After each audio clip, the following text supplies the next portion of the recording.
اعوذ باللہ من الشیطان الرجیم۔ بسم اللہ الرحمن الرحیم۔ السلام علیکم پیارے بچوں، میں ہوں آپ کا دوست عبد الرحمن۔ آج کی ہماری کہانی کا عنوان ہے جنگل میں سیلاب آیا۔ تو کہانی شروع کرنے سے پہلے تمام بچوں سے التماس ہے کہ وہ پیارے آقا صلی اللہ علیہ وآلہ وسلم کی پاک بارگاہ میں ایک مرتبہ درود شریف کا نذرانہ پیش کریں۔ الصلاۃ والسلام علیک یا سیدی یا رسول اللہ وعلی آلک و اصحابک یا سیدی یا حبیب اللہ۔ سومی شہزادی، مجھے یقین تھا کہ آپ ہماری مدد کے لیے ضرور آئیں گے۔ گلہری بولی۔ گینڈا اپنے بچوں کو لے کر ایک درخت کے نیچے کھڑا تھا، پانی ان کے کندھوں کو چھو رہا تھا۔ چڑیا اور کوئل اپنے بچوں کے ساتھ درخت پر کانپ رہی تھیں۔ زبیر اپنے ڈر سے سہمے بچوں کو بہلا رہا تھا۔ کوا اپنے گھر کی تباہی پر زاروں کی طار رو رہا تھا، اس کا بچہ اس طوفانی بارش میں گم ہو گیا تھا۔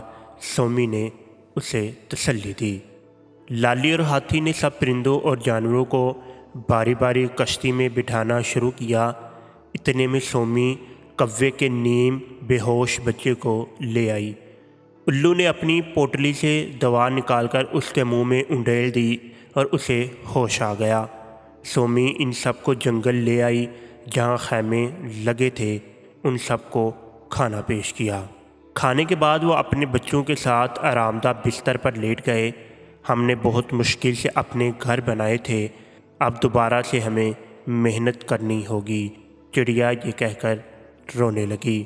تم پریشان نہ ہو پیاری چڑیا، ہم سب تمہارا گھر بنانے میں تمہاری مدد کریں گے۔ سومی کی بات سن کر سب نے اسے تسلی دی کہ وہ پریشان نہ ہو، اس آزمائش کی گھڑی میں وہ سب ایک دوسرے کا ساتھ دیں گے اور نہ صرف ایک دوسرے کی مالی مدد کریں گے بلکہ جنگل کو دوبارہ سے آباد کرنے میں اپنا بھرپور کردار ادا کریں گے۔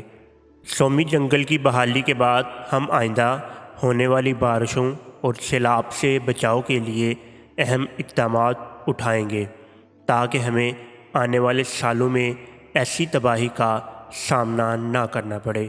انکل ہاتھی نے کہا، بالکل ایسا ہی کریں گے اور اس آزمائش کی گھڑی میں ایک دوسرے کا ساتھ نہیں چھوڑیں گے۔ زرافہ نے کہا۔ ان سب کے خیالات سن کر سومی خوش ہوئی۔ وہ جان گئی تھی کہ اس کے تمام دوست مشکل وقت میں ایک دوسرے کی مدد کا جذبہ رکھتے ہیں۔ ہر مشکل گھڑی میں ایک دوسرے کا ساتھ دینا چاہیے کیونکہ اس بات سے اللہ بہت خوش ہوتے ہیں۔ جزاک اللہ۔